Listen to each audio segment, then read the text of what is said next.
Sige lang, okay lang.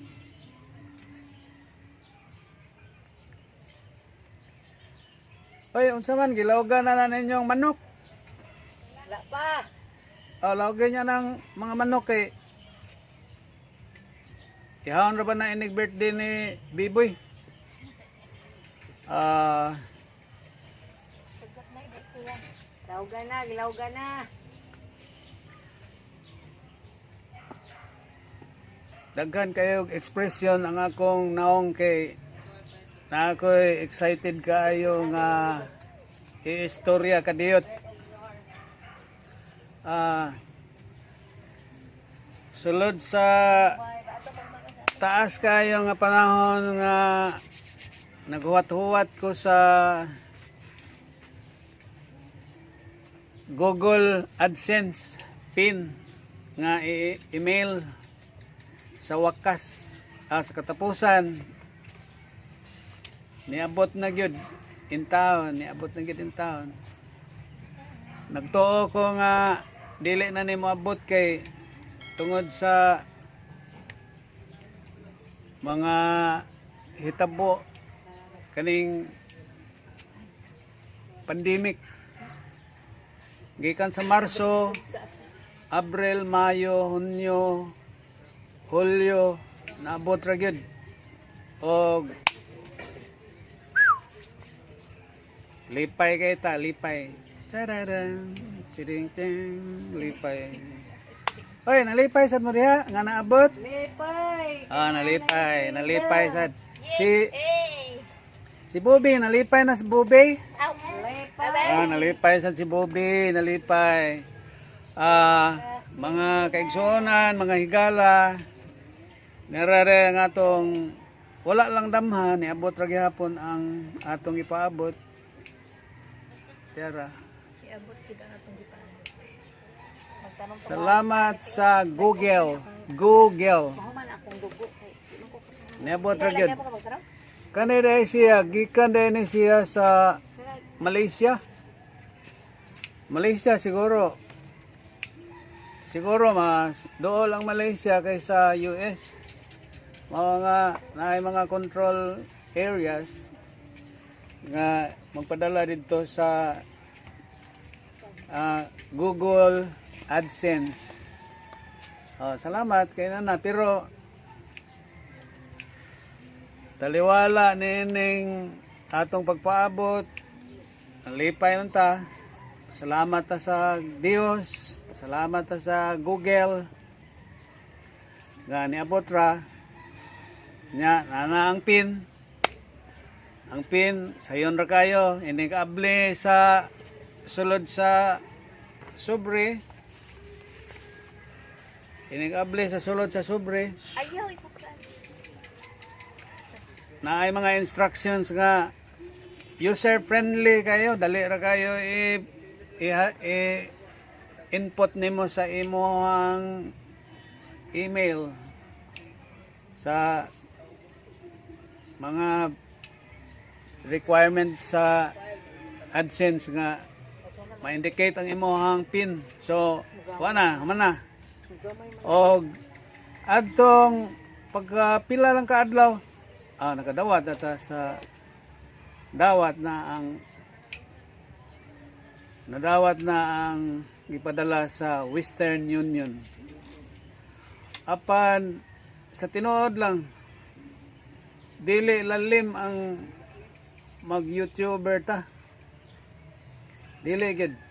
Kaysa akong kaugalingon nagsugod ko adtong November last year. November ko nagsugod.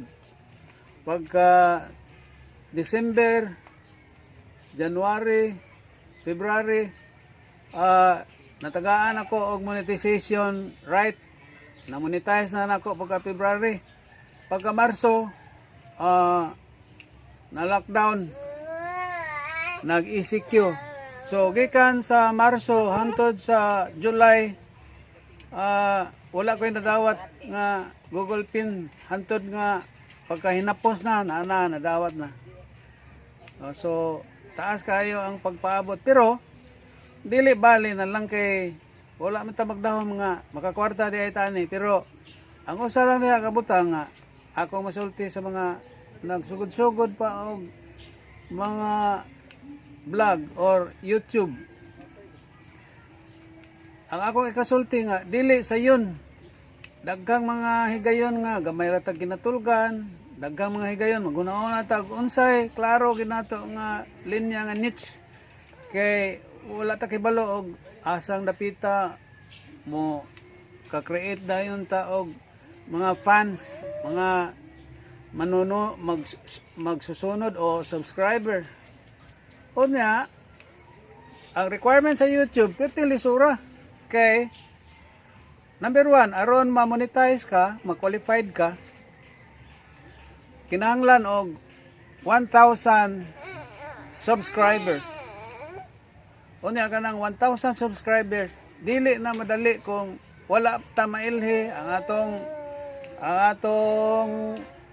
vlog, dili pa tailado, wa pagitay ngalan aning kalibutan nga mailan ta sa YouTube. Samtang ang uban magtan-aw ta, milyon na ang ilang views, pero dili lang ta ma-discourage. Usahay kapuyon ta, malaayon ta kay dugay ang pagsaka sa subscribers. O ikaduha ang 4,000 watch hours. Ang 4,000 watch hours dili sad na malalim, labi na ay mga mutanaw sa atong video, unya mutanaw lang og pila ka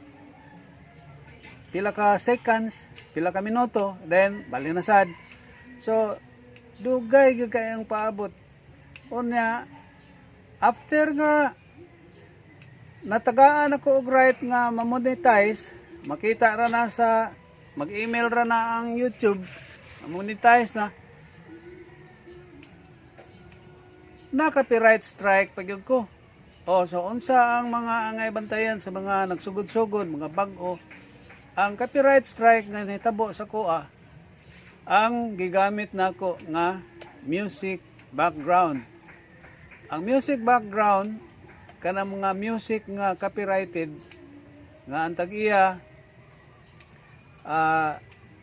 dili magpagamit sa ilahang right sa music nga imong i-upload gamit ang imong video.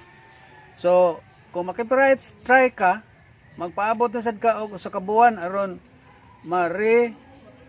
reapply nimo imong monetization. So mao na, bantayan na to ang copyright strike labi na sa music, sa mga makuha kag mga clips, mga video, makuha ka. Bisa kung sa, daghang kaya bantayan. Mayo gyud para sa kuha. Mo gamit ta og mga kaugalingon natong ideya, then dunay mga daghang mga sites nga libre sad ang paggamit sa mga clips, video clips, music background. So magagamit na usa na diha ang YouTube, nag-provide sila sa ilang YouTube audio library nga magamit nato libre sa atong mga videos, magamit nato for monetization ang mga music nga ilang gi-provide, mga sound clips, mga music nga free siya magamit nato. So kana lang ako ipakita ninyo kadiyot ang gamay natong nadawat sa YouTube.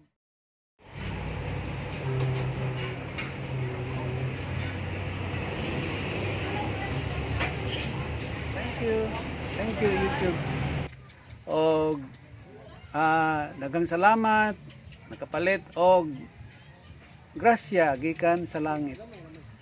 Salamat og nang hinaot ko, i-inspire nako ang mga nagsugod-sugod og YouTube, nagsugod-sugod og vlog nga dili lang ma-discourage. Inyo lang isipon nga limot-limutan lang, malabay lang ang pila ka adlaw, pila ka semana, pila ka bulan. Then inyo lang may bawaan nga kusog na day inyong subscriber, pero inyo sa nga timanon og kinahanglan naagyod mo video nga inyong i-upload. Kung pwede adlaw-adlaw mag-upload mo og video kay more videos nagpasabot nga daghang mo view. So kana lang og salamat sa Google, salamat sa AdSense, nakadawat ang grasya, nakuha nato sa Western Union. Salamat, salamat, more blessings to come. Gikan din sa Pilipinas, salamat, og maayong adlaw kanatong tanan. God bless. God bless. Salamat, salamat. Oy, ang manok nakakaon na? Oh, pagkana na ng mga manok. Oh, salamat. Salamat.